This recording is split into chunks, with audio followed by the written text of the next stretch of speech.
మోకరించండి, ప్రార్థన చేసుకుందాం. మమ్మల్ని ఎంతగానో ప్రేమిస్తున్నాం మిక్కిలి ప్రియ పరలోకపు తండ్రి, మరి ఒక పర్యాయమ స్తోత్రమయ్యా. గడిచిన దేవా వారమంతా మీరు నన్ను మమ్మల్ని కాపాడి మరి ఒక పర్యాయము దేవా ఈ దినము మీ సన్నిధానంలో ఇలాగూ మేము చేరి కొంత సమయం ప్రార్థన చేసి దేవా నీ మాటలు మరి ఒక పర్యాయము కొన్ని నెమరు వేసుకోవడానికి మీరు చూపుతూ వచ్చిన మీ కృపకై స్తోత్రాలు. దేవా కరుణించుము. ఈ దినం మీటింగ్ అంతటినీ మీరు మాకు ఆశీర్వాదకరంగా ఉంచుతూ రావాల్సిందిగా ప్రార్థన చేస్తున్నాం. దేవా అమ్మనవును కరుణించండి. దేవ వారిని కూడా బలపరచుము. దేవా సమయానికి మీ దయ చొప్పున నడిపిస్తూ వచ్చినందుకై స్తుతించగలుగుతున్నాం. అటు మీ దాసురాల్ని కూడా కరుణించుము. దేవా బలపరచుము. దేవా బలహీనమైన శరీరంతో ఉంది. దేవ మీరే బలపరుస్తూ రావాల్సిందిగా ప్రార్థన చేస్తున్నాం. అట్లాగూ పాటలు పాడేవారిని, వాయిద్యాలు వాయించేవారిని బలపరచుము. దేవా చక్కగా మీరు వారికి ఇచ్చిన తలాంతులను మీ యొక్క మహిమార్థమై వినియోగించలాగున మీరు సహాయం చేయండి. పాటలు పాడేవారిని బలపరచుము. దేవా వాయిద్యములు వాయించేవారిని బలపరచండి. అలా కరెంటును, మైక్ సిస్టమ్ను మీ స్వాధీనంలో ఉంచుకోనండి. వాటి యొక్క పనితీరు చక్కగా అవి చేయలాగున మీరే సహాయం చేస్తారండి. అలా నిలవబడుతున్న దాసును బలపరచండి. పరమ నుంచి కొంత అనుగ్రహించి మీరే మీ యొక్క ప్రజల ఆత్మ సంబంధమైన ఆకలి దప్పికను మీరే తీరుస్తారండి. అట్లాగూ దేవా యూట్యూబ్ ఛానల్ ద్వారా ఎంతమంది అయితే నీ వాక్యం వినబోతూ ఉన్నారో అటు వారిని దర్శించము. రక్షణ లేని వారికి రక్షణ, రక్షింపబడిన వారు ఆత్మీయంగా క్షేమాభివృద్ధిలోనికి రాగలుగుటకు అనుమతించమని వందనాలు చెల్లిస్తే యేసయ్య నామమున ప్రార్థించడి బ్రతిమాలి వేడుచున్నాం తండ్రి, ఆమేన్.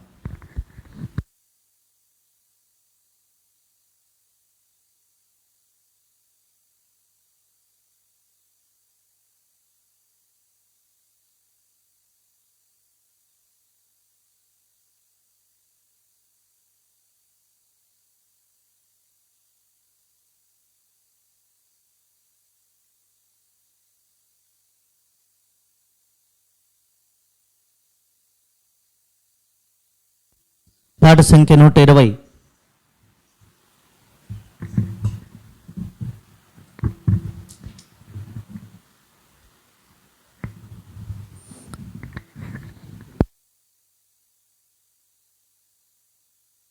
పాట సంఖ్య 120.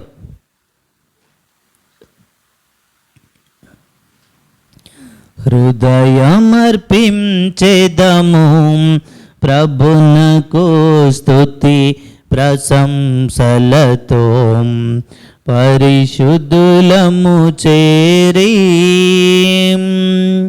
హృదయమర్పించెదము ప్రభునకు స్తుతి ప్రశంసలతో పరిశుద్ధులము చేరి. పాప భారము మోయన్ వాచనేసు జగతిన్. పాప భారము మోయన్ వాచనేసు జగతిన్. పాపుల పాపము తొలగించుటకు, పాపుల పాపము తొలగించుటకు నిత్య జీవము నిత్యన్, నిత్య జీవము నిత్యన్. హృదయమర్పించెదము ప్రభునకు స్తుతి ప్రశంసలతో పరిశుద్ధులము చేరి.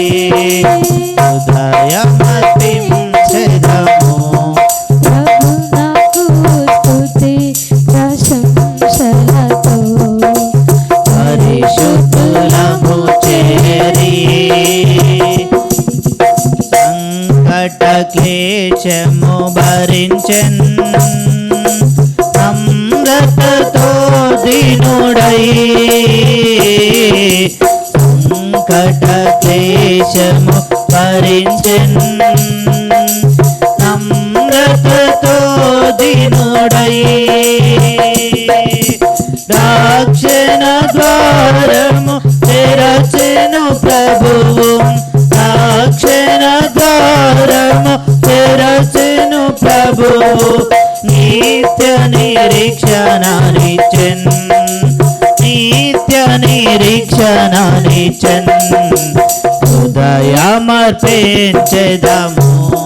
ప్రభునకు స్తుతి ప్రశంసలతో పరిశుద్ధులము చేరి హృదయమర్పించెదము ప్రభునకు స్తుతి ప్రశంసలతో పరిశుద్ధులము చేరి ఆశ్చర్య పరలోక ప్రేమ పాపుల మగు మనకే ఆశ్చర్య పరలోక ప్రేమ పాపుల మగు మనకే తిరిగి వెళ్ళకు పాపము నాకు తిరిగి వెళ్ళకు పాపము నాకు నిలువకు పాపములో నిలువకు పాపములో హృదయమర్పించెదము ప్రభునకు స్తుతి ప్రశంసలతో పరిశుద్ధులము చేరి హృదయమర్పించెదము ప్రభునకు స్తుతి ప్రశంసలతో పరిశుద్ధులము చేరి అర్పించెదము ప్రభువా ఆత్మ ప్రాణ దేహం అర్పించెదము ప్రభువా ఆత్మ ప్రాణ దేహం కాపాడు మా జీవితమూల కాపాడు మా జీవితమూల ఇది మా వినతి ఇది మా వినతి హృదయమర్పించెదా ప్రభునకు స్తుతి ప్రశంసలతో పరిశుద్ధులము చేసి హృదయమర్పించెదము ప్రభునకు స్తుతి ప్రశంసలతో పరిశుద్ధులము చేరి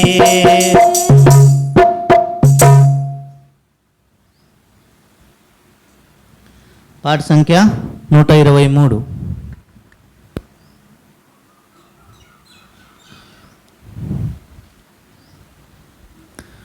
ప్రభువా నీ గొప్పతనము స్తుతికి యోగ్యము అసఖ్యమైనది వర్ణించలేమిలా. పాట సంఖ్య 123.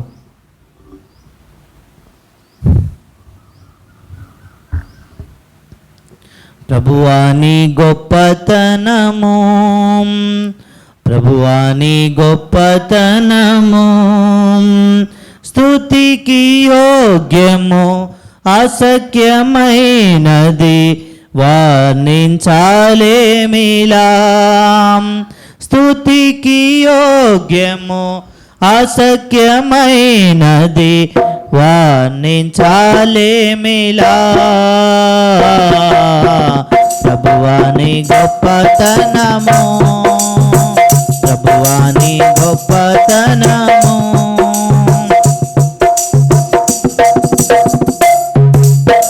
సృష్టి గొప్పది అద్భుతమేగా సంకల్పమెంతో ఉత్తమము. సృష్టి గొప్పది అద్భుతమేగా సంకల్పమెంతో ఉత్తమము. మానవ జాతి కొరకై ప్రభు మానవ జాతి కొరకై ప్రభు సిద్ధపరచే సమస్తము సిద్ధపరచే సమస్తము నీదు పనులు నీ సమాజము వర్ణించాలేమిలా నీదు పనులు నీ సమాజము వర్ణించాలేమిలా ప్రభువాని గొప్పతనము ప్రభువాని గొప్పతనము నీ రూపమున నరుని సృజించి అధికారము నీచితివి నీ రూపమున నరుని సృజించి అధికారము నీచితివి క్రీస్తునందు నిర్దోషినిగా క్రీస్తునందు నిర్దోషినిగా నిలువబెట్ట కోరితివి నిలువబెట్ట కోరితివి నీదు దయా నీ మంచితనము వర్ణించాలేమిలా నీదు దయా నీ మంచితనము వర్ణించాలేమిలా ప్రభువాని గొప్పతనము ప్రభువాని గొప్పతనము సృష్టిని చేసిన శక్తి కంటే పాపికి రక్షణ గొప్పది సృష్టిని చేసిన శక్తి కంటే పాపికి రక్షణ గొప్పది నీ యొద్దనున్న సర్వమిచ్చి నీ యొద్దనున్న సర్వమిచ్చి విలువకు ముత్యము కొన్నావు విలువకు ముత్యము కొన్నావు నీ ఐశ్వర్యము నీ మహిమను వర్ణించాలేమిలా నీ ఐశ్వర్యము నీ మహిమను వర్ణించాలేమిలా ప్రభువాని గొప్పతనము ప్రభువాని గొప్పతనము నీకు మానవు ప్రాముల్యము నీవు ప్రేమించుచున్నావు నీకు మానవు ప్రాముల్యము నీవు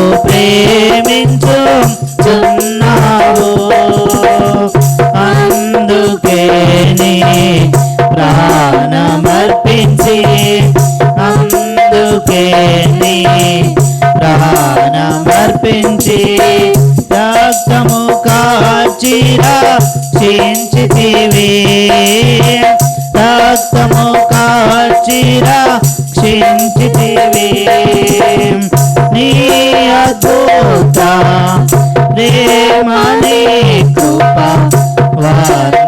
వర్ణించాలేమిలా నీ అద్భుత ప్రేమ నీ కృప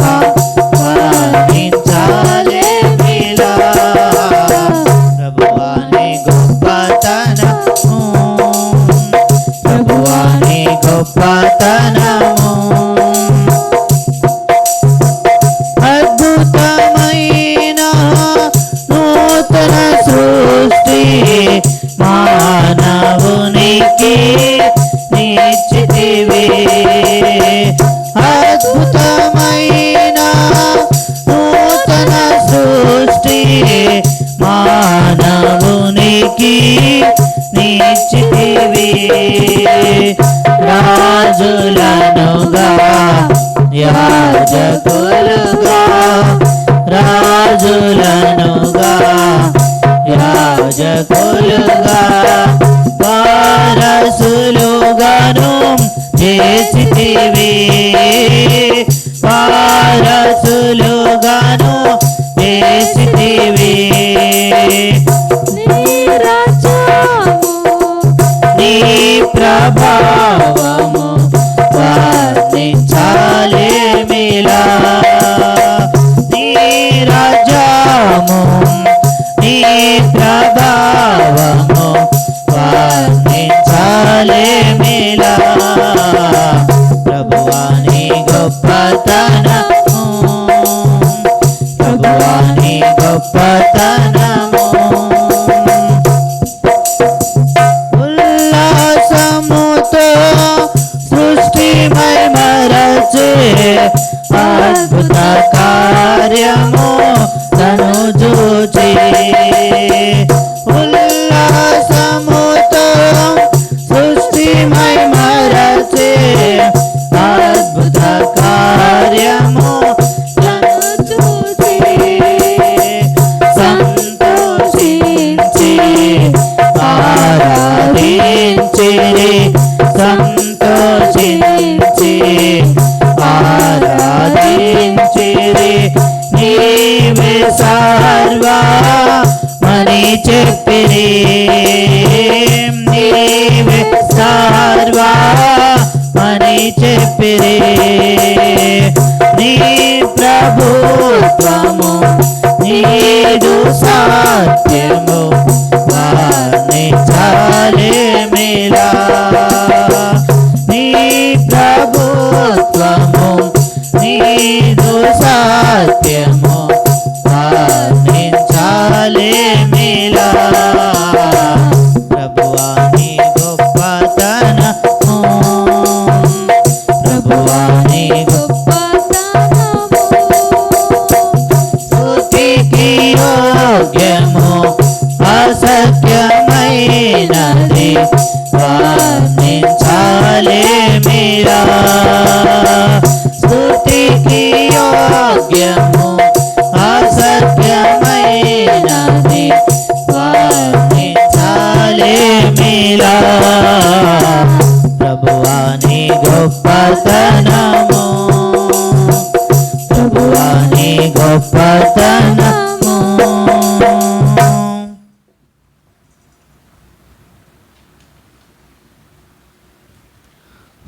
పాట సంఖ్య 125.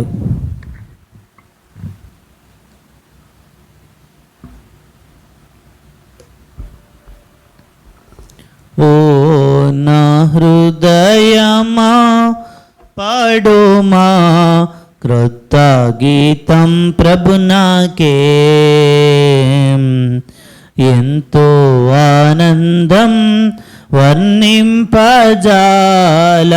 ఎంతో ఆనందం వర్ణింపజాల ఎంతో ప్రభు ప్రేమా హృదయమ పాడుమా ఓ నా హృదయమా పాడుమా కొత్త గీతం ప్రభునాకే ఎంతో ఆనందం వర్ణింపజాల ఎంతో ఆనందం వర్ణింపజాల ఎంతో ప్రభు ప్రేమా హృదయమ పాడుమా హృదయమ పాడుమా క్రీస్తునందు స్వాస్యము చేసే తన సంకల్పం అద్భుతమాది క్రీస్తునందు స్వాస్యము చేసే తన సంకల్పం అద్భుతమాది భూమి పునాది వేయక మునుపే భూమి పునాది వేయక మునుపే ఏర్పరచుకొనెను.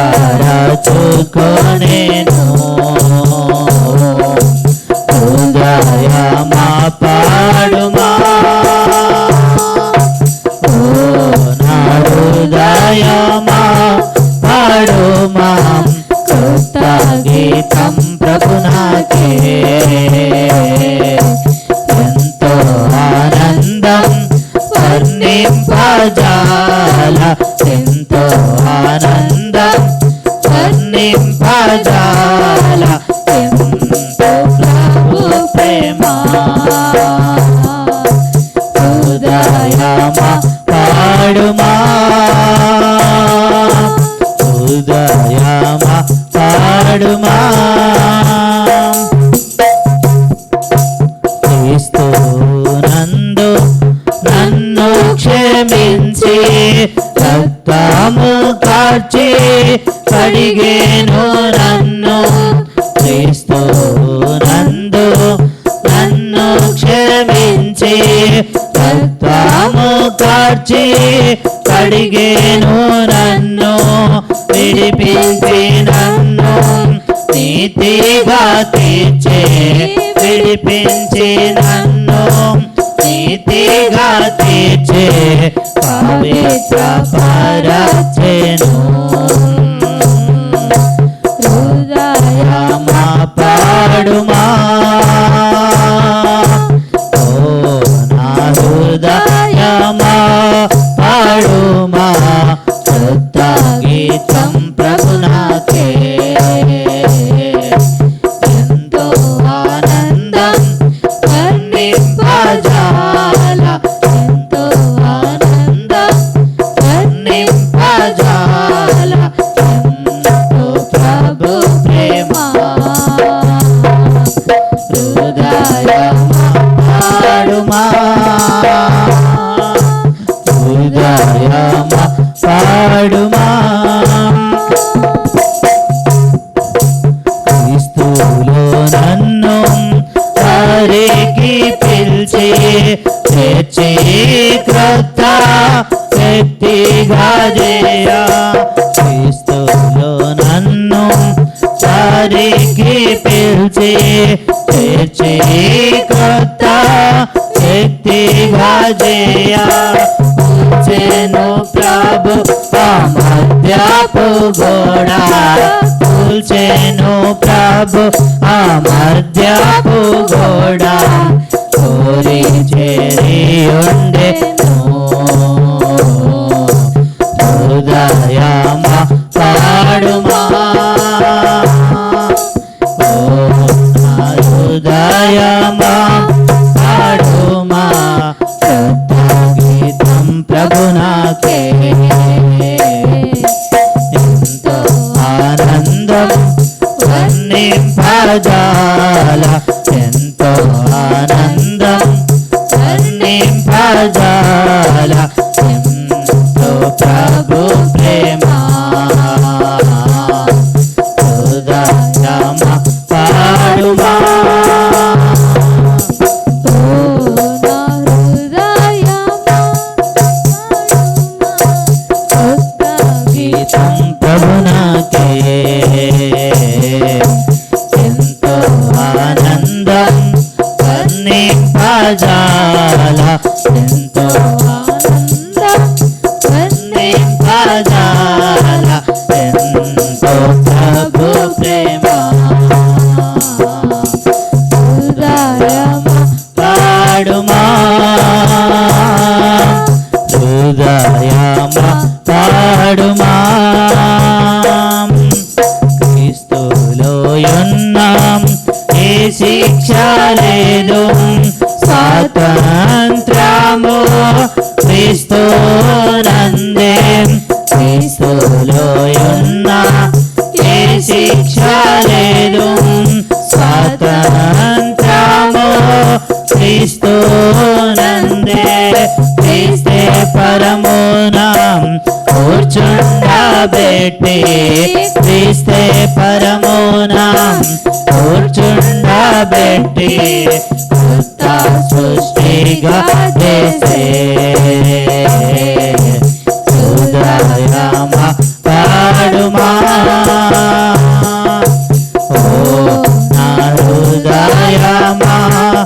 పాడు మాం క్రొత్త గీతం ప్రభునాకే ఎంతో ఆనందం వర్ణింపజాల ఎంతో ఆనందం వర్ణింపజాల ఎంతో ప్రభు ప్రేమ హృదయమా పాడుమా హృదయమా పాడుమా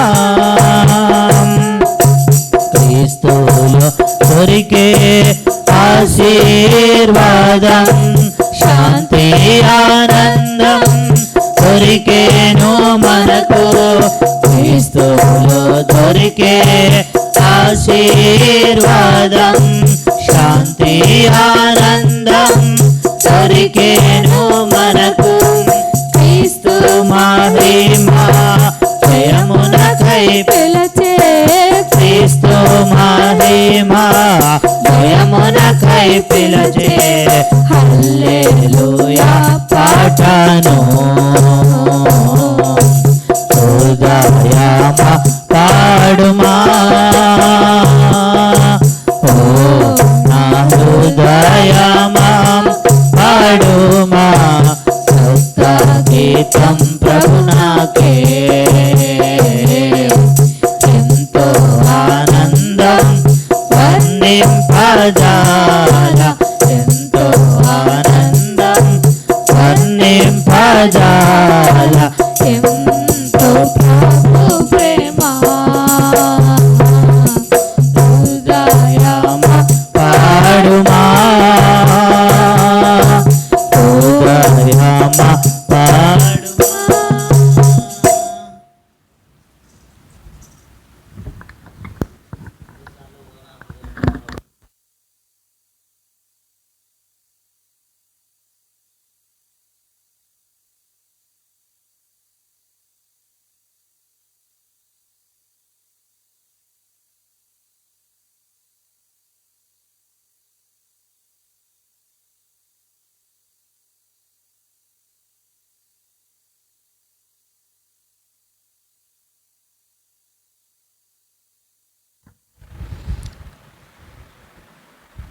ప్రేమగల రక్షకుడు ప్రభువైన యేసుక్రీస్తు నామమున మరొక పర్యాయము మీకు అందరికీ నా శుభాభివందనాలు.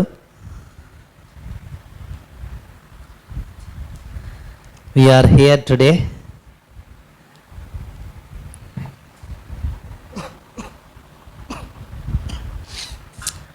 here today for the prayer. ప్రభువును ప్రార్థన చేయడం కొరకై మనం ఏం చేయబడి ఉన్నామంట? సమకూర్చబడి ఉన్నాం. కారణం ఏదైనా కూడా దేవుడు మనకు కృపను అనుగ్రహించినాడు కాబట్టి మనం ఇక్కడ ఉన్నాం. అయితే దాని కొరకై రండి ఈ దినము కొంత మనం దేవుని యొక్క వాక్యమును ధ్యానం చేసుకుని మనం ముందుకు సాగే ప్రయత్నం చేద్దాం. దాని కొరకై అందరికీ పరిచయమైన మాట ఆరంభ పుస్తకము ఏంటంట? ఆదికాండము 1వ అధ్యాయము. ఆదికాండం 1వ అధ్యాయం ఎంతమంది చదివినారు? ఒకసారి చేయి పైకెత్తండి. ఆదికాండం 1వ అధ్యాయం చదవని వారు ఎవరైనా ఉంటారా? ఎవరు ఉండరు. ఎందుకంటే నూతనముగా రక్షింపబడిన తర్వాత వారికి ఏముంటుందంటే ఉత్సాహం ఉంటుంది, నేను రోజు బైబిల్ చదవాలని. అలాగే జనవరి 1వ తారీఖు ఖచ్చితంగా ఆదికాండం 1వ అధ్యాయం చదువుతారు చాలామంది. కారణం ఏంటంటే ఎక్కడో ఆరంభించుంటారు, ఎక్కడో మర్చిపోయింటారు చదవడం కదా. కాబట్టి the beginning is the book of Genesis. So people always would like to read the first chapter కదా. చాలాసార్లు ఏం చేస్తూ ఉంటారంటే చాలామంది ఎప్పుడో ఆరంభించుంటారు, పాపం ఎక్కడో మర్చిపోయింటారు ఎక్కడ చదివినాం అనేది. ఒకరోజు చదవలేదు అనుకోండి, నేను చదివినాము గుర్తుండదు మనకి. కాబట్టి మనం మర్చిపోతాం. ఇంకేం చేస్తారంటే మర్చిపోయి ఏదో మనకు నచ్చింది చదువుకుంటా ఆ డిసెంబర్ వరకు కాలం వెళ్ళబుచ్చుతాం. అయితే జనవరి వచ్చిన తర్వాత ఏదో నాలాంటి ఒక దేవుని యొక్క దాసుడు అన్నాడు అనుకో, ఏమని, ప్రతిరోజు బైబిల్ చదవాలా, ఉదయకాలం ఇది, సాయంకాలం ఇది, మధ్యాహ్నం ఇది అని అన్నాడు అనుకోండి. మళ్ళీ తిరిగి ఏం చేస్తారు, మళ్ళీ పట్టు వదలక మళ్ళీ ఆరంభిస్తారు కదా. అట్లా ఎన్నోసార్లు మనం మన జీవితాల్లో ఆదికాండం 1వ అధ్యాయం చాలాసార్లు చదివి వింటాం కదా. ఈ ఆదికాండం 1వ అధ్యాయం నుండి చాలా ప్రశ్నలు ఉన్నాయి.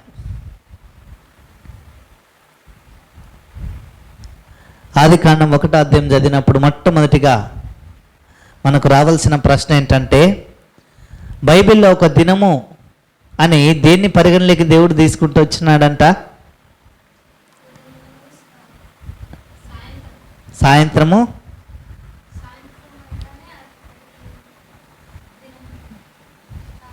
అస్తమయమును ఉదయమును కలుగగా ఏమైపోయిందంట? ఒక దినం అయింది. మనం సాధారణంగా ఎట్లా తీసుకుంటాం? మన టైమింగ్ ఎట్లుంటుందంటే ఉదయము రాత్రి ఈక్వల్స్ టు ఒక రోజు. అయితే ఈ అస్తమయము అన్నది మనం ఆలోచన చేయగలిగితే సాయంత్రం 6ంటికి మొదలుకొనేసి మరుసటి రోజు సాయంత్రం 6ంటి వరకు ఒక దినం కదండి. ఇది దేవుడు చెప్పిన లెక్క. మరి మనం ఏం చేస్తూ ఉన్నామంటే, అయ్యో అది కాదండి, సో భూమధ్య రేఖని మనము తీసుకొని 12 గంటలు టైం అయినప్పుడు అప్పుడు ఏంటంట, మధ్య భాగం తీసుకున్నప్పుడు మనకేమవుతుంది, ఆ రేఖని మనము పరిగణలోకి తీసుకొని ఆ అర్ధరాత్రి 12 అయితేనే మనకు ఇంకో రోజు వచ్చినట్లు, ఒక రోజు గడిచిపోయినట్లు అని అంటున్నాం కదా. దేవుడు చేసిన అద్భుతమైన సృష్టిని మనం అనేకమైన సంగతులు తెలుసుకోవాలంటే చదివితే రావు. ఏం చేయాలా? ధ్యానం చేయాలా. అప్పుడే మనకు దేవుడు నూతనమైన ఎన్నో మనకు తెలియని, మనకు పరిచయం లేని ఎన్నో సంగతులు దేవుడు నేర్పించడానికి ఇష్టపడుతూ ఉంటాడు కదా. ఇంకా చూస్తే దేవుడు ఈ సృష్టి అంతటిని ఎన్ని రోజుల్లోగా తయారు చేస్తూ వచ్చినాడంట? 6 రోజులు కదా. దేవుడు ఎన్ని రోజుల్లో అంట? 6 రోజులు. ఇంకా చివరి ప్రశ్న ఏంటంటే, ఈ సృష్టిని ఎవరు సృష్టించారు? దేవుడు. ఎక్కడ రాయించబడినమాట? ఎక్కడ రాయించబడింది దేవుడు సృష్టించేసినాడని? ఆదికాండంలోనే రాయించబడింది కదా. ఆదికాండం 1వ అధ్యాయం అంతా కూడా దేవుడే చెప్పినాడు, ఇది కలుగునుగాక, ఇది కలుగునుగాక, ఇది కలుగునుగాక అని కదా. కాబట్టి దేవుడు మొదటి రోజు దేవుడు దేనిని చేస్తూ వచ్చినాడంట? చీకటిని వెలుగునా, లేకపోతే వెలుగును చీకటినా? రైట్. మొదటి రోజు దేవుడు ఏం చేస్తూ వచ్చినాడంట? వెలుగును చీకటిని. మొదటి దినము దేవుడు వెలుగు చేసెను, నాట నుండి మనకు రాత్రి పగలు కదా. సండే స్కూల్ పిల్లలు చాలా బాగా నేర్చుకోవడానికి దేవుడు అవకాశం ఇస్తూ వచ్చినాడు. ఎన్నో పాటలు సండే స్కూల్ ఇట్లాంటివి మంచి మంచి పాటలు ఉన్నాయి కదా. కాబట్టి మనం చూస్తే మొట్టమొదటిగా దేవుడు దేన్ని కలుగజేస్తూ వచ్చాడంట? Light and darkness, which we are called day. The light is called day and darkness is called night. ఈ వెలుగు అంటే దేన్ని మనం ఎలా పిలుస్తామంటే, వెలుగును పగలు అని పిలుస్తాం, అలాగే చీకటిని రాత్రి అని పిలుస్తాం. ఇది దేవుడే చెప్తా వచ్చిన మాట. కాబట్టి అయితే ఈ ఒక 2 దినముల సృష్టిని గురించి మనము ధ్యానం చేసి ముందుకు సాగే ప్రయత్నం చేద్దాం. ఓకేనా? రైట్.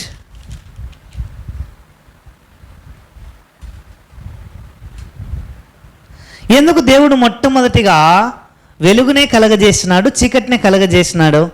నేను ఇదే ప్రశ్న రేచల్ని అడిగాను మొన్న. ఏం రేచల్, ఎందుకు why God has made the first day the light and dark అని అంటే ఆమె చెప్పింది, వెలుగుంటే మనం అన్నీ చూడగలుగుతామని. ఎగ్జాక్ట్లీ. దేవుని ఉద్దేశం ఏంటంటే, దేవుడు ఏది చేసినా, ఏ పని చేసినా కూడా దేవుడు చీకట్లో చేయడు. చీకట్లో చేస్తాడా? ఇశ్రాయేలు ప్రజలను ఐగుప్తు నుండి విడిపిస్తూ ఉన్న సందర్భంలో కూడా వారు ఎప్పుడంట బయటకు వచ్చింది? ఉదయమే ఐగుప్తు దేశములో నుండి బయటకు వచ్చినారు, అవునా కదా. ఆ రాత్రి అనగా వారు బయలుదేరక మునుపు ఆ రాత్రి పస్కా బలి అన్నది ఎప్పుడు జరిగింది? రాత్రి జరిగింది, అవునా కదా. కాబట్టి మనము చూస్తే దేవుడు ఏ కార్యము చేసినా కూడా పగటి వేళనే దేవుడు చేస్తాడు. ఈ మాటని మనం ఆధారం చేసుకుంటూ ఉన్నప్పుడు మనలో ఒక ప్రశ్న రావాలా, ఏమని? దేవా, నేను ఎన్నో కార్యములు నీ కొరకు చేస్తూ ఉన్నాను, మరి అవి పగటి సమయంలో చేస్తున్నానా, రాత్రి సమయంలో చేస్తున్నానా?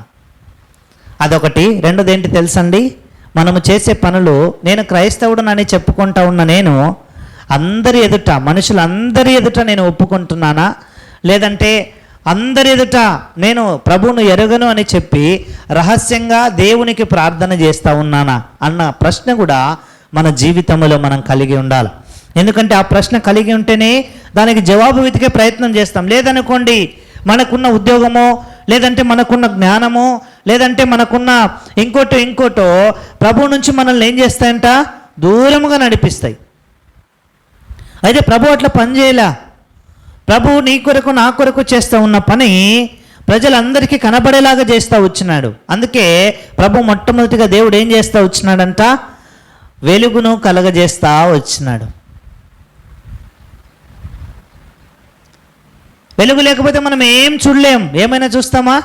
రాత్రి అయిందనుకో, ఏంది ఇది పరిస్థితి? ఇశ్రాయేలీలు ఐగుప్తులో ఉన్నప్పుడు మోషే ఏం చేస్తూ వచ్చినాడంట, అక్కడ చీకటిని కలగజేస్తూ వచ్చినాడంట. ఆ చీకటి ఎంత చీకటిగా ఉందంటే కటిక చీకటిగా ఉందంట. ఐగుప్తీలో రాజు అన్నాడు, ఫరో ఏమన్నాడంటే, అయ్యా నువ్వు వెళ్ళి నీ దేవునికి ఏం చేయాలా, నీ దేవునికి ఏం చేయాలా, ప్రార్థన చేయి మా కొరకని అన్నాడు. కాబట్టి మనము చూస్తే ఎప్పుడైతే మనం వెలుగులో ఉంటామో మనము అన్నీ చూడగలుగుతాం. We are so clear to see and it's the things were visible when there is light. ఎక్కడైతే వెలుగు ఉంటుందో అక్కడ ఉన్న వస్తువులన్నీ మనం చూడగలం. ఒకవేళ వెలుగు లేదనుకోండి, మనం ఎటు వెళ్తున్నాం, మన నడక ఎట్లుంది, మనము దేని మీద నడుస్తూ ఉన్నాం, మన ప్రయాణం ఎట్లుందో మనకు తెలియదు. గమ్యం తొలగిపోతుంది, గురి తొలగిపోతుంది కదా. అందుకే కీర్తనకారుడు అన్నాడు, కీర్తన 119, 105లో, నీ వాక్యము నా పాదములకు దీపము, నాకేం చేస్తూ ఉందంటది, వెలిగిస్తూ ఉంది. ఇప్పుడు ఒకసారి గమనించండి, మీరు అనుకోవచ్చు అన్నా ఇప్పుడు దీపంతో ఏం పని ఉందన్నా అని. అయితే దావీదు నడుస్తూ ఉన్న కాలములో, దావీదు దినాల్లో ఏం చేసేవారంటే వాళ్ళు ఒక దీపము అలాగే ఒక కర్ర తీసుకొని వెళ్ళేవాళ్ళు. ఎందుకు?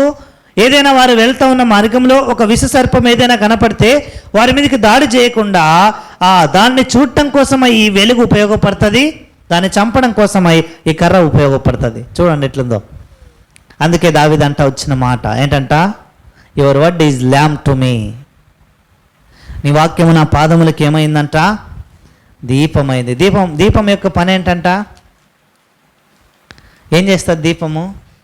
వెలుగుని ఇస్తుంది కదా, లైట్.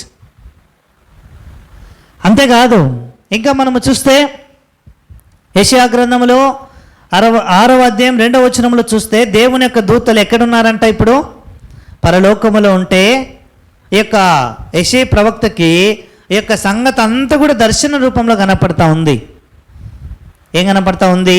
సైన్యములకు అధిపతి యెహోవా పరిశుద్ధుడు పరిశుద్ధుడు పరిశుద్ధుడు అని వారు పూజిస్తూ ఉంటే దానికంటే ముందు ఏం చేస్తూ ఉన్నారంట, వాళ్ళు దేవుని యొక్క ఆ మహిమా ప్రభావం చూడలేకపోయి రెంటితో ఏం చేస్తూ ఉన్నారంట, రెంటితో తన కళ్ళు కప్పుకున్నారు. రండి ఆ మాట చదువుకుందాం. యెషయా గ్రంథం 6వ అధ్యాయం 2వ వచనం.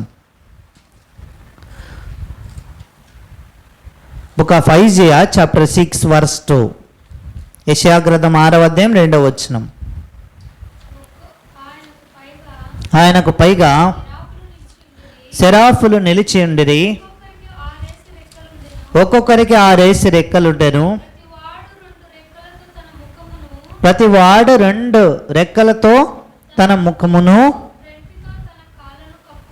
రెంటితో తన కాళ్ళను కప్పుకొనొచ్చు, రెంటితో ఎగురుచుండెను, 2 రెక్కలతో తన ముఖమును కప్పుకొనొచ్చు. ఎందుకు కప్పుకుంటూ ఉన్నాయి? బైబిల్లో రాయించబడిన మాట ఏంటంటే గ్లోరీ ఫిల్డ్ విత్ లైట్, అంటే దేవుని యొక్క మహిమ ఎంత ప్రభావము కలిగినది అని తెలియపరచడం కోసమై అక్కడ మాటలు రాయించబడతా వచ్చినాయి కదా. కాబట్టి మనము చూస్తే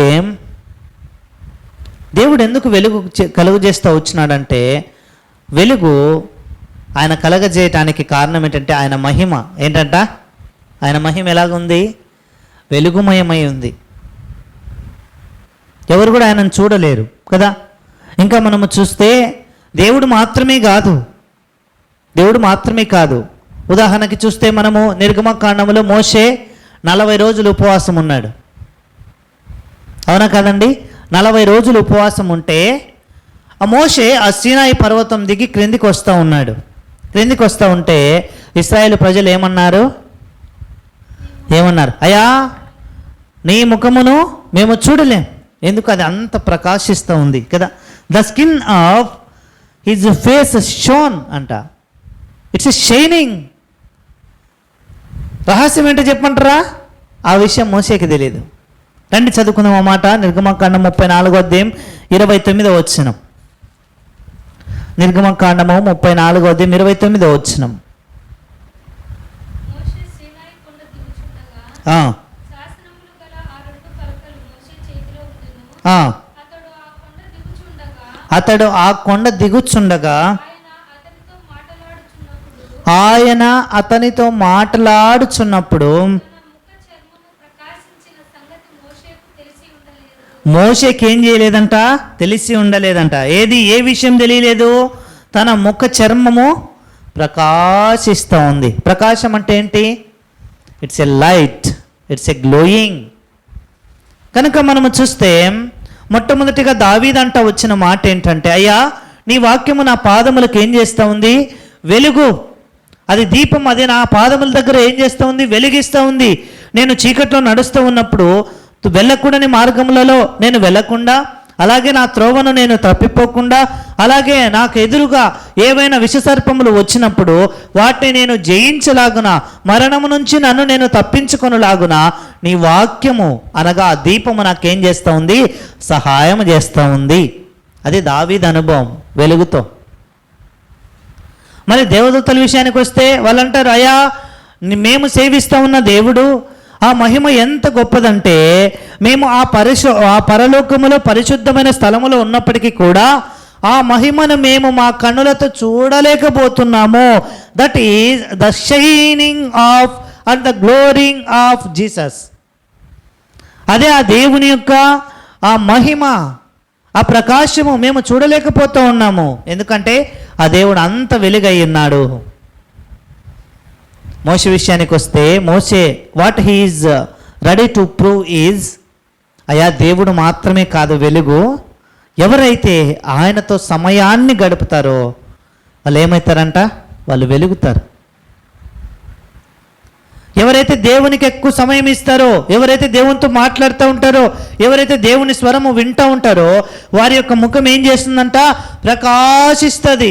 40 రోజులు ఈ భూ సంబంధమైన విషయాలన్నింటినీ విడిచిపెట్టి, 40 రోజులు న్యాయ విమర్శ చేయకుండా, 40 రోజులు ఏ సభను ఏర్పాటు చేయకుండా, 40 రోజులు మోషే దేవుని యొక్క చిత్తము కొరకై కనిపెడతా వచ్చినాడు. దేవునితో ఎంత మాట్లాడిండాలా?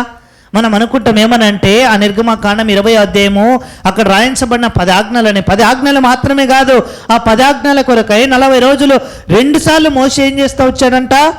ఉపవాసం ఉన్నాడు. The light, the face of Moses shine. చూడండి ఎట్లుందో. మోషే ఎప్పుడైతే దేవునితో సమయాన్ని గడుపుతూ వచ్చినాడో ఆ వెలుగు, ఆ ప్రకాశము ఇప్పుడు ఎక్కడుందంట? ఎక్కడుంది? మోషే యొక్క ముఖము మీద ఉంది. The skin of Moses, it's shining కదా. కాబట్టి మనము చూస్తే మొదటిగా దేవుడు ఎందుకు వెలుగును కలగజేస్తూ వచ్చాడు అని అంటే, ఆ వెలుగు ఎవరంట? దేవుడే అయి ఉన్నాడు. ఆయన మహిమలో ఆ వెలుగు ఉంది. ఆయనను వెంబడించే వారి మీద ఆ వెలుగు ప్రకాశిస్తూ ఉంది. ఇంకా మనం ముందుకు సాగినట్లయితే మత్తయి సువార్తలో 17:2 రాయించబడతా వచ్చింది, ఆయనను ఎవ్వరు కూడా,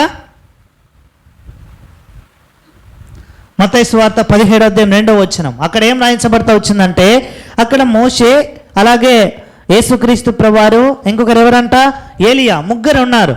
ముగ్గురు ఉన్నప్పుడు వారు ముగ్గురు మాట్లాడుతూ ఉంటే ఆ మహిమా దేహమును ఈ శిష్యులు చూస్తూ ఉన్నారు. చూసి వాళ్ళు అంటూ ఉన్నారు, అయ్యా, నీ ముఖం ఎలాగుందంటే సూర్యుని కాంతి వలె ఏం చేస్తూ ఉందంట? ప్రకాశిస్తూ ఉన్నది. సూర్యకాంతి వలె ఏం చేస్తూ ఉందంట? నీ వెలుగు ప్రకాశిస్తూ ఉన్నదయ్యా అని చెప్తా ఉన్నారు. శిష్యులు చెప్తా ఉన్న మాట ఇది, నాలాంటి వాళ్ళు కాదు కదా. అక్కడ చూస్తే ప్రభు అన్న మాట ఏంటంటే, మొదటిగా నేను వెలుగై ఉన్నాను అన్నాడు. అన్నాడు లేదండి బైబిల్లో? Jesus said that I am the light. ఆయన చెప్పిన మాట, నేను వెలుగై ఉన్నాను. మొట్టమొదటిగా దేవుడు వెలుగును కలగజేశాడు, దేవుడే వెలుగై ఉన్నాడు.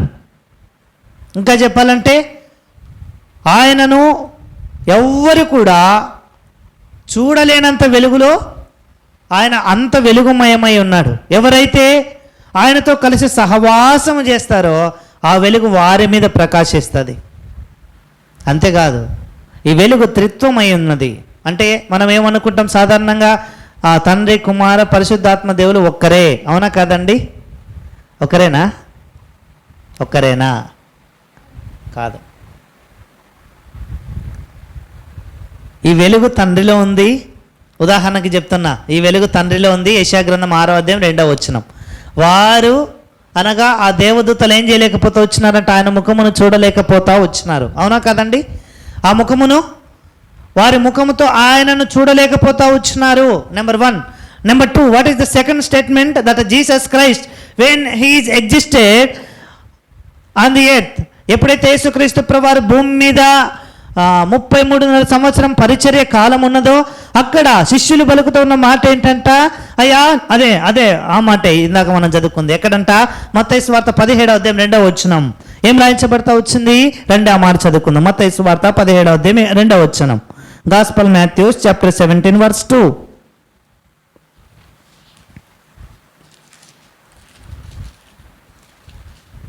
మత్తయి సువార్త 17వ అధ్యాయం 2వ వచనం. ఆయన ముఖము సూర్యుని వలె ప్రకాశించెను. Jesus Christ existing light. రెండవది ఏంటంట? మొదటిగా తండ్రి అయిన దేవుడు ప్రకాశిస్తూ ఉన్నాడు. రెండోది ఎవరంట? యేసుక్రీస్తు ప్రభువారు కూడా ప్రకాశిస్తూ ఉన్నారు. మూడవదిగా చూస్తే అపొస్తల కార్యంలో రాయించబడి ఉంటుంది. అప్పుడు స్టెఫెనును వారు రాళ్ళతో కొట్టడానికి పొనుకుంటా వచ్చినప్పుడు స్టెఫెను ముఖం ఏమైందంట? దేవదూత ముఖము వలె. అక్కడ చూస్తే దాన్ని మనం ఇంకాస్త బైబిల్ పండితుల ఆలోచన ఏంటంటే, వెలిగింపబడతా ఉన్న ముఖము. When the Holy Spirit has the power of light, even though the father has the power of light and the son which we are calling as the Christ, Jesus Christ, he is having the power of light. తండ్రి అయిన దేవుడు, కుమారుడైన యేసుక్రీస్తు ప్రభువారు, పరిశుద్ధ ఆత్మ, వీరి ముగ్గురులో ఏముందంట? వెలుగుంది కదా. ఎవరైతే వారితో సహవాసం చేస్తూ ఉన్నారో వారు కూడా వెలుగుతూ ఉన్నారు. ఉదాహరణకు ఎవరు? మోషే. ఇప్పుడు ప్రశ్న ఏంటంటే, ఇంతవరకు విన్న మాటల్లో నీ జీవితంలో, నా జీవితంలో మొదటిగా నీవు నేను ఆ వెలుగును గ్రహించి ఉన్నామా? వెలుగులో నడుస్తూ ఉన్నామా? ఈ రెండు విషయాలు మనల్ని మనమే పరీక్షించుకోవాలి. ఎందుకంటే ప్రార్థన చేయడానికి వచ్చినాం కదా. 1-2 సార్లు మనం మన జీవితాన్ని కట్టుకొని, మన జీవితాన్ని మనమే పరిశుభ్రపరచుకొని ప్రభు దగ్గరికి వచ్చి ప్రార్థన చేయడం ద్వారా మన జీవితం ఏం చేయబడుతుందంటే, దేవునికి మరింత సమీపస్తులుగా చేయబడుతుంది. మనము కడగబడకుండా మనం అలాగే ఉండి మనం ప్రార్థన చేసామనుకో, దేవుడు వినడు. కాబట్టి 1-2 సార్లు ఏం చేయాలంట? పరీక్షించుకొని మన జీవితమును మనమే కడుక్కోవాలి. ఇంకా రెండవదిగా వెళ్తే గనక, మొదటిగా దేవుడు వెలుగుని చేశాడు. తర్వాత ఏంటంట? దేన్ని చేశాడంట? చీకటిని చేశాడు. చీకటి అంటేనే ఎంతోమందికి భయం. క్రైస్తవ జీవితంలో రాత్రి ప్రార్థన చేయని క్రైస్తవుడు ఉండడంట. ఎందుకంటే రాత్రి అయితే చాలు, ఏ దయ్యం వస్తుందో కదా. కొంతమంది ఎప్పుడు కలల భయం అవ్వకుండే. ఒకప్పుడు ఆమె భయపడ్డం, అందరినీ భయపడేయడం, అద్దొచ్చా, పాము వచ్చా, దయ్యం వచ్చా అని కదా. కాబట్టి మనం చూస్తే ఇవన్నీ ఎఫెసీయులకు రాసిన పత్రిక 6వ అధ్యాయంలో రాయించబడినాయి. ఎవడంట? అంధకారానికి ఒక అధికారి ఉన్నాడు. ఎవడంట వాడు? వాని పేరు ఏం పేరు? సాతాను. చీకటి ప్రపంచం అంతా వాడే స్వాధీనంలో ఉంది. చీకటి అంటేనే వాడికి ఇష్టం. అందుకే గమనించండి, ఎప్పుడు కూడా దయ్యాలు, ప్రేతాత్మలు అనేవి పగలు కనపడవు ఎవరికి కూడా. ఎప్పుడు కనపడతాయంట సాధారణంగా? వాటికి రాత్రి అంటేనే ఇష్టం. సాతానికి కూడా రాత్రి అంటేనే ఇష్టం. అబ్బా చీకటి అంటే ఎంత సంతోషమో కదా. ఎందుకంటే పాపమునకు చీకటి అన్నది నిలయం. ఎవడైనా సరే పాపం అన్నది పగలు చేయడానికి భయపడతాడు, కానీ రాత్రి మాత్రం పాపం చేయడానికి ఇష్టపడతాడు. మీరు అనుకోవచ్చు అన్న ఒక ఉదాహరణ చెప్పండి నాని. చాలామంది వైట్ కాలర్ డ్రెస్ వేసుకున్న చాలామంది గొప్ప గొప్ప వ్యక్తులు పగలు మద్యం సేవించకపోవచ్చు, కానీ నైట్ టైం వాళ్ళు ఏం చేస్తారు? త్రాగుతారు. చాలామందికి తెలియదు ఆ విషయం. ఆ వ్యక్తుల పేర్లు ఏంటని అడగకండి, ఓకే?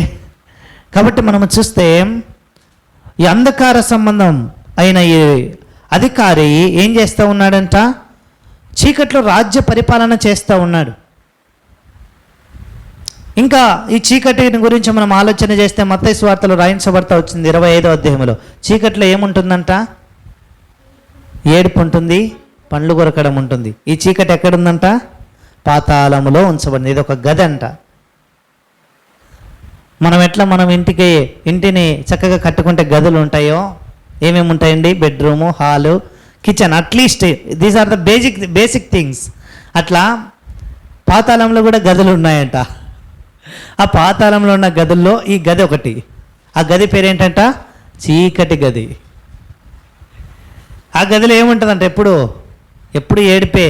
రెండోది ఏంటంట? పండుగ అని కదా. కాబట్టి మనం చూస్తే ఈ రెండవదిగా ఈ మాటను ఆధారం చేసుకున్నప్పుడు మనల్ని మనం ఏం ప్రశ్నించుకోవాలంటే, ఈ లోక అధికారిని నీవు నేను జయించి ఉన్నామా? చీకటిని నీవు నేను జయించి ఉన్నామా అన్నది ఏం చేయాలి? ఒకసారి పరీక్షించుకోవాలి. మొదటిగా ఏంటంట? వెలుగయ్యున్న దేవునితో నీ నా సహవాసం ఉందా లేదా? ఆ వెలుగులో నీవు నేను నడుస్తూ ఉన్నామా లేదా అన్నది పరీక్షించుకోవాలా. రెండవదిగా ఏంటంట? దేవుడు వెలుగుతో పాటు రెండవదిగా దేన్ని కలగజేశాడంట? చీకటిని, రాత్రిని దేవుడు కలగజేస్తూ వచ్చినాడు. కాబట్టి ఈ అంధకార సంబంధమైన అధికారిని నీవు నేను జయించి ఉన్నామా లేదా? ఒకవేళ జయించలేదనుకో, మత్తయి సువార్తలో రాయించబడిన మాట నీకు నాకు వర్తిస్తుంది. అది ఎవరైనా సరే కదా. నీవు బైబిల్ పండితుని కావచ్చు, నువ్వు ప్రభువును సేవిస్తూ ఉండొచ్చు, నీవు దేవుని మందిరంలో ఒక విశ్వాసిగా ఉండొచ్చు, దేవుని మందిరంలో ఒక బాధ్యత కలిగిన సహోదరులాగా ఉండొచ్చు. అయితే ఈ అధికారిని నీవు జయించనట్లయితే ఎక్కడుంటామంట? అదే చీకటి గది నీకు నాకు వర్తిస్తుంది. అంటే ఏంటి? పగలు దేవుని బిడ్డవు, రాత్రి ఎవరి బిడ్డవంట? సాతాను బిడ్డవు కదా. రాత్రి అయితే సెల్ ఫోన్లో దేన్ని చూస్తున్నావు? రాత్రి అయితే నీ స్నేహం ఎవరితో ఉంది? రాత్రి అయితే నీవు ఎవరితో కూర్చొని ఉన్నావు? రాత్రి అయితే నీవు పడుకునే పడకలో ఎవరిని భాగస్వామిగా చేసుకొని ఉన్నావు? ప్రతిదీ ప్రశ్నించుకోవాలి. అందుకే రాత్రి పాపమునకు పుట్టినిల్లంట. ప్రేమైన సోదరుడా, ప్రేమైన సోదరి, ఈ రెండు విషయాల్లో మనం పరీక్షించుకున్నప్పుడు మన యొక్క స్థాయి ఏంటో ప్రభు బయలుపరుస్తాడు. దేన్ని కడుక్కోవాలా, దేన్ని విడిచిపెట్టాలా, దేన్ని నేర్చుకోవాలనేది ప్రభు బయలుపరుస్తాడు. ఆ వెలుగై ఉన్న దేవుడు అందరినీ వెలిగించడానికి వచ్చాడు. ఆయన వెలుగు ఎట్లాంటిదంట? అది ఎవ్వరు చూడలేనిది. ఆ వెలుగు మనుషుల మీద పడినప్పుడు, ఉదాహరణకి మోషే ఏమైపోతూ వచ్చినాడంట? తనకు తెలియదు, తాను ప్రకాశిస్తూ ఉన్నాడు. The skin of Moses shown. It's not shining, it's already shown కదా. కాబట్టి ఆ మోషే యొక్క ఏమంటారు శరీరము ఏమైతే ఉంది? ప్రకాశిస్తూ ఉంది. ఎక్కడి నుండి వచ్చిందంటే ప్రభు దగ్గర నుంచి. కాబట్టి మనము చూస్తే రెండవదిగా ఏంటంట? చీకటి, అంధకార సంబంధమైన ఈ అధికారిని నీవు నేను జయిస్తేనే మనం ఆ చీకటి గదిలో పడకుండా బయటకు వచ్చే అవకాశం ఉంటుంది. రండి ముందుకు సాగుదాం. దేవుడు రెండవ రోజు దేన్ని కలుగజేస్తూ వచ్చినాడంట? రెండవ రోజు ఆకాశమును దేవుడు కలుగజేస్తూ వచ్చినాడు కదా.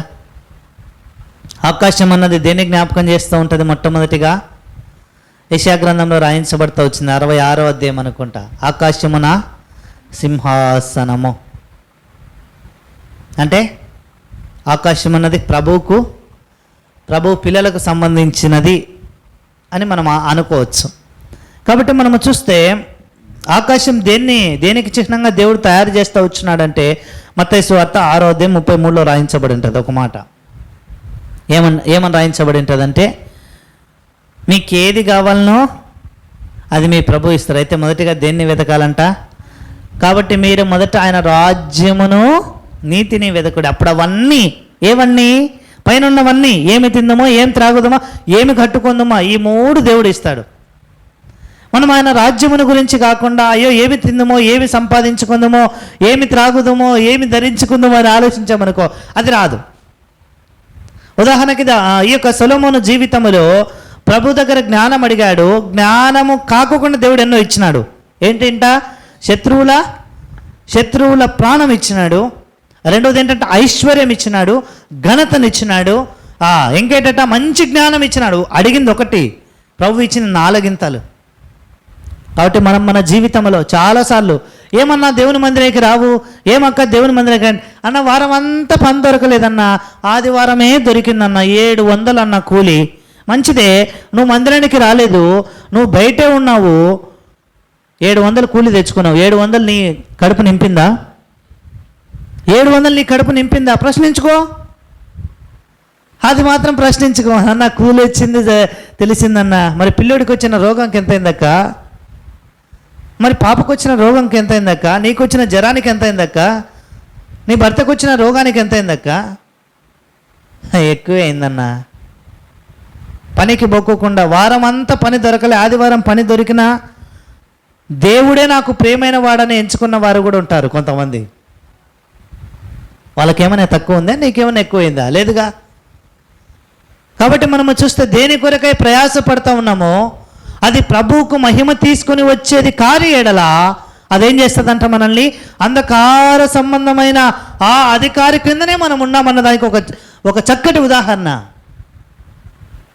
కాబట్టి మనము చూస్తే ప్రభు ఎందుకు ఈ యొక్క ఆకాశమును కలగజేస్తూ వచ్చాడంటే, అయ్యా ఆకాశం ఎంతో గొప్పది, ఎంతో ఎత్తైనది, అది ఉన్నతమైన స్థలములో ఉంది. ఒక మాట చెప్పాలంటే నీవు నేను దాన్ని ఏదో ఒక రోజు అందుకోవాలన్న ఆశతో జీవించు అని దేవుడు బయలుపరుస్తూ వచ్చినాడు. ఎందుకంట? ఆకాశం ఆయన సింహాసనము. కాబట్టి ఆయన ప్రక్కన కూర్చుండే భాగ్యము కొరకై ప్రయాసపడాల.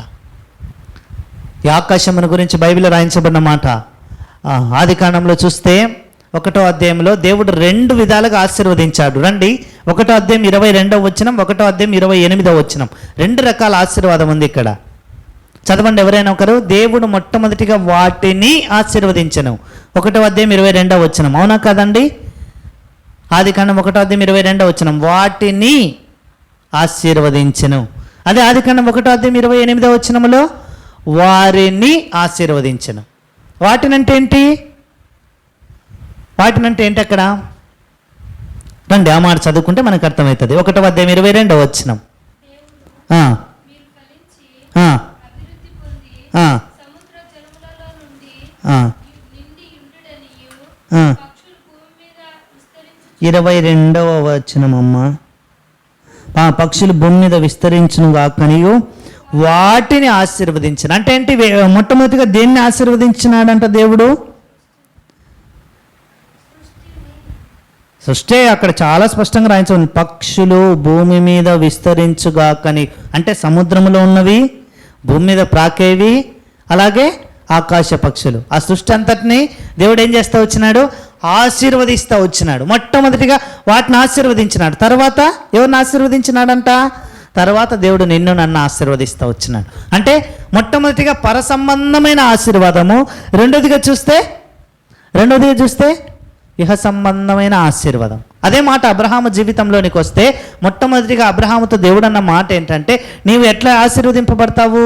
రండి, 13వ అధ్యాయం 16వ వచనంలో చూస్తే, నీవు ఇసుక రేణువుల వలె నేను నీ సంతానమును చేస్తా అన్నాడు. రెండోసారి 17వ అధ్యాయంలోకి వచ్చే తలకి ఆకాశ నక్షత్రముల వలె చేస్తా అన్నాడు కదా.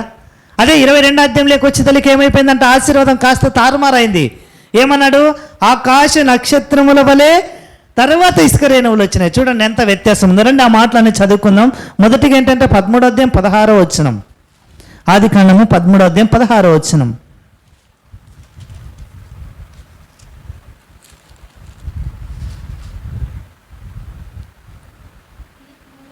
ఆ, నీ సంతానమును భూమి మీద నుండు నీ సంతానమును భూమి మీద నుండు రేణువుల వలె విస్తరింపచేసేదను. రేణువుల వలె విస్తరింపజేసేదను. చాలమ్మా. నెక్స్ట్ రండి 15వ అధ్యాయం 5వ వచనంలోనికి వెళ్దాం.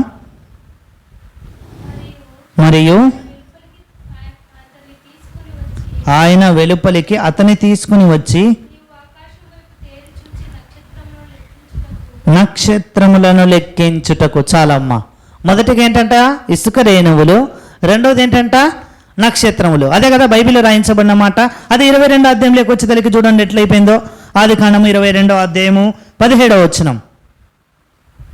నేను నిన్ను ఆశీర్వదించి నేను నిన్ను ఆశీర్వదించి ఆకాశ నక్షత్రముల వలెను ఆకాశ నక్షత్రముల వలెను సముద్ర తీరమందలి ఇసుక వలెను. సముద్ర తీరమందలి ఇసుక వలెను. మొట్టమొదటిగా ప్రభు ఏమన్నాడు? అయ్యా ఇసుక రేణువుల వలె, తర్వాత నక్షత్రముల వలె అన్నాడు. మొదటిగా చూస్తే ఈ 22వ అధ్యాయంలోకి వచ్చే తలికి సంపూర్ణమైన విధేయత ఎప్పుడైతే అబ్రహాము దేవునికి కనపరుస్తూ వచ్చినాడో అప్పుడు ఏమైందంట? ఆత్మ సంబంధమైన ఆశీర్వాదం ముందుకు వచ్చింది, భౌతికపరమైన ఆశీర్వాదం వెనక్కి వచ్చింది. అది దాని వ్యత్యాసం కదా. దేవుడు రెండవ రోజున దేన్ని కలగజేస్తూ వచ్చినాడంట? ఆకాశమును కలగజేస్తూ వచ్చినాడు. ఈ ఆకాశం దేన్ని బోధిస్తూ ఉందో చెప్పమంటారండి? ఆకాశం అన్నది దేవుని సింహాసనం అన్నది బయలుపరుస్తుంది మొట్టమొదటిగా. రెండోది ఏంటంట? ఆకాశం మనకు ఏం హెచ్చరిస్తూ ఉందంటే ఎప్పుడు పరసంబంధమైన విషయాల వైపే నీ మనసుంచు అని బయలుపరుస్తూ ఉంది. మూడోది ఏంటంట? పరసంబంధమైన ఆశీర్వాదము వైపుకే నీవు కనులు ఉంచితే భూ సంబంధమైన ఆశీర్వాదం ఆటోమేటిక్గా మనల్ని వెంబడిస్తుంది. అబ్రహాము జీవితంలో నేను ఎప్పుడు ఆశీర్వదింపబడాలని కోరుకోలే. ఎందుకంటే వాగ్దానము చేసిన ఆ దేవుడు వాగ్దానమును నెరవేరుస్తాడు అని అబ్రహాముకు తెలుసు. అందుకే భూ సంబంధమైన ఆశీర్వాదం మొదటిగా ఉన్నప్పుడు ఎప్పుడైతే అబ్రహాము సంపూర్ణమైన విధేయతను కనపరిచాడో అప్పుడు ఆత్మ సంబంధమైన ఆశీర్వాదం మొదటిగా అబ్రహామును వెంబడిస్తూ వచ్చింది. మన జీవితంలో ఉందా ఈ అనుభవము? మనము ఏ ఆశీర్వాదం కోసం ప్రయాసపడుతున్నాం? మీరు అనుకోవచ్చు, అన్న మీరు ఇంకా ఆశీర్వాదం, మాకు ఆశీర్వాదాలే వద్దు, మాకేం కావాలి? అన్ని శాపాలే కావాలా? ఏం శాపం కావాలంటే ఆదివారం మందిరం కాపుకుంటాం కాబట్టి అదొక శాపం, ప్రార్థన చేయం అదొక శాపం, బైబిల్ చదవమి అదొక శాపం. అన్ని శాపాలే వస్తాయి మాకు. ఆశీర్వాదాలు ఎట్లొస్తాయి? ఆశీర్వాదాలు ఎట్లొస్తాయి అన్న మాకు? ప్రార్థన లేని మాకు ఆశీర్వాదాలు వస్తాయా? బైబిల్ చదవని మాకు ఆశీర్వాదాలు వస్తాయా? మందిరానికి రాని మాకు ఆశీర్వాదాలు వస్తాయా? మందిరానికి పంపియని మాకు, మేము పోం సరే మా ఇంట్లో వాళ్ళని కూడా పంపిం, మాకెట్ట ఆశీర్వాదాలు వచ్చాయి కదా. మనం అంతా ఏ బ్యాచ్ అంతా? ఏ బ్యాచ్? పర సంబంధమైన ఆశీర్వాదం కాదు, ఇహ సంబంధమైన దానికి కూడా దూరంగా ఉండే బ్యాచ్ మంది. అయితే ఇక్కడ ఈ యొక్క ఆకాశమును కలగజేస్తున్నప్పుడు దేవుడు ఇదే విషయాన్ని బయలుపరిచాడు. ఏంటంట? ఆకాశం ఉన్నతమైన స్థలంలో ఉంది, పర సంబంధమైన ఆశీర్వాదాన్ని జ్ఞాపకం చేస్తూ ఉంది. మన జీవితంలో ఏం చేయాలంట? ఏం చేయాలా? మూడోదిగా పర సంబంధమైన ఆశీర్వాదము కొరకు పరుగులెత్తాలి. నాలుగోది చివరిది. ఈ మాటను మాత్రం చూసుకొని ముందుకు సాగే ప్రయత్నం చేద్దాం. దేవుడు మూడో రోజు దేన్ని కలగజేస్తూ వచ్చినాడంట? రెండో రోజు ఆకాశం, మూడో రోజు ఆకాశం. Wow, very nice. ఎన్నిసార్లు చదివారు సిస్టర్ మీరు బైబిల్? నాలుగోదిగా చూస్తే మూడో రోజు దేవుడు దేన్ని కలుగజేస్తూ వచ్చినాడు? భూమిని కదా. ప్రాముఖ్యముగా భూమి మీదనే ఏముంది? సముద్రం. కాబట్టి మనం చూస్తే రెండవ రోజేమో ఆకాశం, మూడో రోజేమో భూమి. ఇక్కడ చూస్తే భూమిని దేవుడు ఎలాగో సంబోధిస్తూ వచ్చినాడంటే ఆకాశము నా సింహాసనం, భూమి నా పాదపీఠం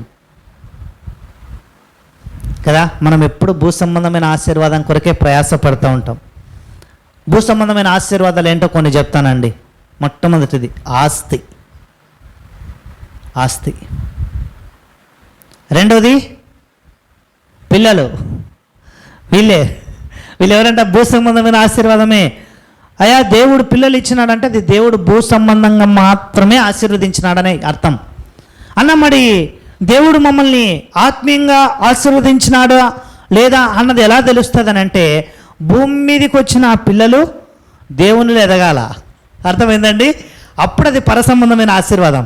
అలా కాకుండా జన్మించినారు, మంచి చదువులు చదువుకున్నారు, మంచిగా సెటిల్ అయినారంటే అర్థం ఏం తెలుసా? మనల్ని తన్ని తరిమేస్తారని అర్థం. సింపుల్గా చెప్తున్నా. ఎప్పుడైతే వాళ్ళు స్థిరపడతారో అయిపోయి మనల్ని తన్ని తరిమేస్తారు. ఇంట్లో వచ్చి పా మమ్మీ, ఇంట్లో వచ్చి పా డాడీ, ఇంట్లో వచ్చి పా అత్తయ్య, పా మామయ్య అని. ఎందుకంటే అట్లా అయిపోయింది. ఆశీర్వాదం అంటే ఇదే అని మనం అనుకుంటాం. అయితే పరసంబంధమైన ఆశీర్వాదం అంటే ఏంటంటే దేవుడు భూమి మీద మనకిచ్చిన కుమారులు కుమార్తెలు వాళ్ళు ఏం కావాలంట? రక్షణ ఆనందంతో నింపబడాలి. యోబు జీవితం చూస్తే యోబు భౌతికంగా ఆత్మీయంగా ఆశీర్వదింపబడతా వచ్చినాడు. అవునా కదండి? యోబుకు పిల్లలు ఉన్నారు, ఆ పిల్లలు రక్షింపబడి ఉన్నారు. చూడండి ఎట్లుందో. మన జీవితంలో మనకు అట్లా జరుగుతుందా? మనకు పిల్లలు ఉండొచ్చు కానీ రక్షింపబడక ఉండొచ్చు. పిల్లలు ఉండొచ్చు కానీ దేవుని మందిరానికి రాక ఉండొచ్చు. పిల్లలు ఉండొచ్చు కానీ దేవుని మందిరంలో పని చేయక ఉండొచ్చు. పిల్లలు ఉండొచ్చు కానీ మనం చెప్పిన మాటకు వినక ఉండొచ్చు. వీళ్ళందరూ ఉన్న ఒకటే లేకున్నా ఒకటే. చిన్నప్పుడు ఒక పద్యం ఉండే, తల్లిదండ్రుల మీద దయలేని పుత్రుండు పుట్టనేమి వాడు గిట్టనేమి అని. అట్లుంటుంది అనమాట. భౌతికపరమైన ఆశీర్వాదాలు ఎన్నైనా రాని వ్యర్థము. When it is fulfilled means, ఎప్పుడైతే అది సంపూర్ణం చేయబడుతుందంటే పరసంబంధమైన ఆశీర్వాదాలతో కలిసినప్పుడే. భూ సంబంధమైన ఆశీర్వాదాల కోసం పరిగెత్తినారు ఒక 2-3 చెప్తా క్లుప్తంగా. మొట్టమొదటి వ్యక్తి ఆదికాండం 13వ అధ్యాయంలో కనపడతాడు. మంచి వ్యక్తి. ఎవరంట ఆయన? ఆకుపచ్చ దాన్ని చూస్తానే పరిగెత్తినాడంట. ఎవరంట ఆయన? లోతు. 13వ అధ్యాయం 4 నుంచి 11 వచనాల వరకు ఉంటుంది ఆ మాట. లోతు సొదమ గుమరాల ఆ పట్టణాలు చూసినప్పుడు అబ్బా పచ్చగా కనపడినాయంట. ఎట కనపడినాయంట? పచ్చగా కనపడినాయంట. ఆ పచ్చదనానికి ఆకర్షింపబడి పరుగు వెళ్ళిపోయినాడు. దాని యొక్క పర్యవస్థానం ఏంటంటే భార్య లేదు. భార్య ఉందా? ఉపస్తంభం అయిపోయింది. పిల్లలైనా ఉండారా అంటే వాళ్ళు శపించబడిన జీవితంలో ఉన్నారు. ఎందుకు? తండ్రితోనే పాపం చేసినారు కాబట్టి. మనము చూస్తే ఆ కుటుంబంలో ఒక్కరైనా ఆశీర్వదింపబడినారండి? ఒక్కరు కూడా ఆశీర్వదింపబడలేదు. అయితే తర్వాత తరాల్లో దేవుడు కొంతమంది స్త్రీలను లేవనెత్తినాడు. ఓకే. మనము చూస్తే ఈ యొక్క భూ సంబంధమైన ఆశీర్వాదం కొరకై లోతు ప్రయాసపడతా వచ్చినాడు కదా. ఎక్కడైతే పచ్చదనం ఉంటుందో అక్కడ నీళ్ళు ఉంటాయి. నా యొక్క జంతువుల యొక్క ఉత్పత్తి ఎక్కువైతుందని భావించినాడు కదా. అలా కాకోకుండా ప్రార్థన చేసినాడా? దేవా నీ చిత్తం ఏంటయ్యా? నేనేమో మా చిన్నాయన తోడుతో వచ్చినాను, ఇప్పుడు నా పరిస్థితి ఏంటి? నేను ఎటు వెళ్ళాలా? ఈయనేమో నన్ను వెళ్ళిపోమంటున్నాడు. మా కాపర్లకు మధ్య సమస్య అయిపోయింది. నువ్వు పెద్ద అయినావు కదా, నువ్వు చెప్పయ్యా నేను వెళ్తాను అన్నాడా? లేదు. పచ్చగా ఉండేది దాని వైపు చూసినాడు అంతే. లోకం ఎప్పుడు ఎట్లుంటుందంట? పచ్చగా ఉంటుంది. అర్థమైందండి? పచ్చగా ఉంటుంది. ఎంత పచ్చగా ఉంటుందంటే మనము పోయి ఆ లోకం దగ్గర చూద్దామనే తలకే పసరిక పాము వచ్చి కుట్టిస్తా. అట్లుంటుంది వ్యవహారం. పచ్చగా ఉన్న చెట్ల మీద ఏముంటాయంట? పచ్చారు పాములు ఉంటాయి. చాలా జాగ్రత్తగా ఉండాలా. లోకం ఎట్లాంటిదంటే మనము ఏదైనా చేయని మనల్ని తప్పులు పట్టేదే. నువ్వు ఏదైనా చేయి. నువ్వు ఎక్కువ తిన్నావనుకో తిండిపోతుంటుంది. నువ్వు తినలేదనుకో పిసిన కొట్టోడు అంటది. నువ్వు ఎక్కువ ప్రార్థన చేస్తాను ఒక అబ్బా భక్తిపరుడు అంటది. ఒకవేళ నీ జీవితంలో ప్రార్థన లేదనుకో వాడేంద్రుడు భక్తిహీనుడు అని అంటది కదా. ఏది చేసినా కూడా లోకం అంటది. ఎందుకు? అది పచ్చగా ఉంటుంది. అదే దానిలాగా నువ్వు ఉన్నావనుకో ఏమందు ఆహా పర్వాలే మనోడే అంటది. కాబట్టి మనం చూస్తే లోతు తన జీవితంలో లోకము యొక్క ఆశీర్వాదం కొరకు ప్రయాసపడినాడు. తన కుటుంబం అంతా పతనం అయిపోయింది. రెండో వ్యక్తిని పరిచయం చేస్తాను. 2వ రాజుల గ్రంథం 5వ అధ్యాయం. ఎవరంటే అక్కడ గెహాజీ అని ఉంటాడు. ఎలీషా అన్న ప్రవక్త దగ్గర గెహాజీ అన్న ఒక పనిచేసే సేవకుడు ఉన్నాడు.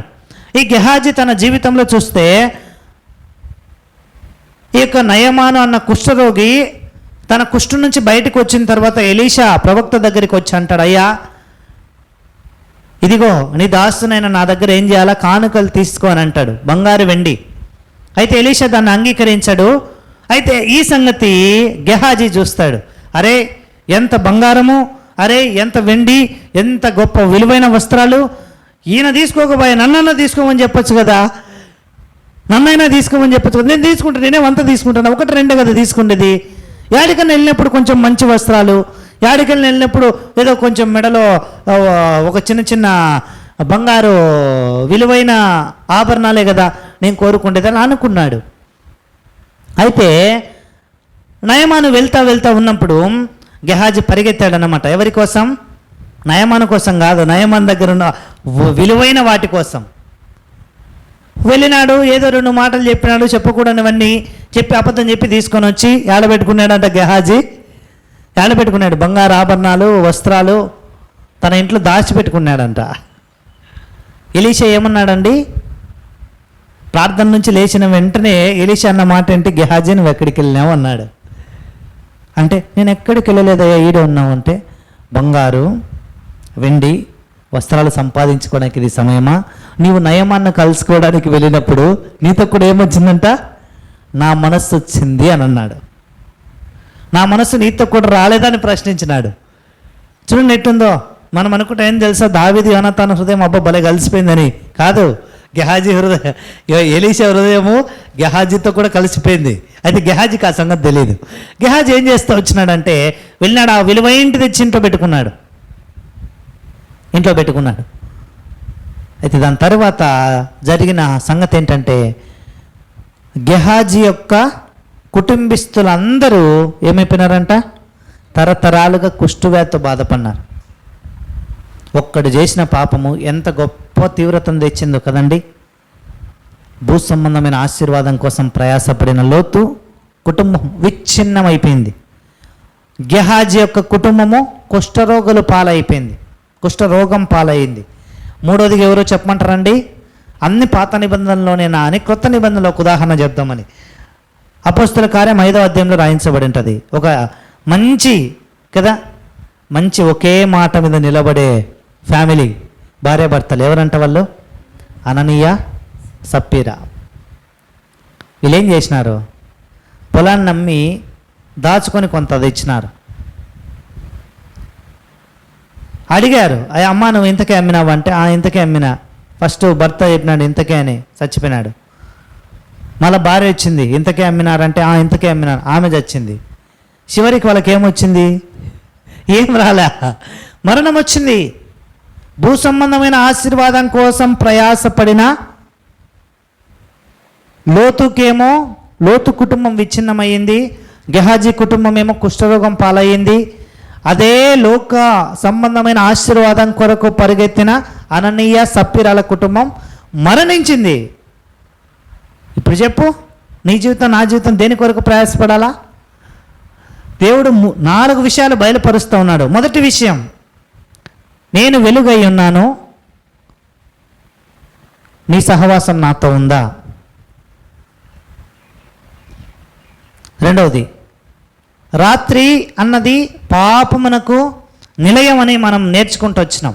కాబట్టి రెండో విషయం ఏంటంటే ఈ అంధకార సంబంధమైన అధికారిని నీవు జయించి ఉన్నావా? ప్రశ్నలు చాలా జాగ్రత్తగా గుర్తుపెట్టుకోవాలి. మూడవది ఏంటంటే, నా యొక్క ఆశీర్వాదం భూ సంబంధమైన దాని కొరకు ప్రయాసపడుతున్నామా, లేదంటే పరసంబంధమైన ఆశీర్వాదం కోసం ప్రయాసపడుతున్నామా? అర్థమైందండి? మొట్టమొదటిగా ఏంటంట, వెలుగై ఉన్న దేవుడు, ఆ దేవునితో నీకు నాకు స్నేహం ఉందా లేదా, సహవాసం ఉందా లేదా? రెండోది ఏంటి, ఇహలోక సంబంధమైన అధికారిని జయించి ఉన్నామా లేదా? మూడోది ఏంటి, నీవు నేను ఏ ఆశీర్వాదం కొరకు ప్రయాసపడుతున్నాం, పర సంబంధమైందా, ఇహలోక సంబంధమైందా? ఈ 3 ప్రశ్నలకి మనకు జవాబు తెలిసిందనుకోండి, అప్పుడు మనం ధన్యులం.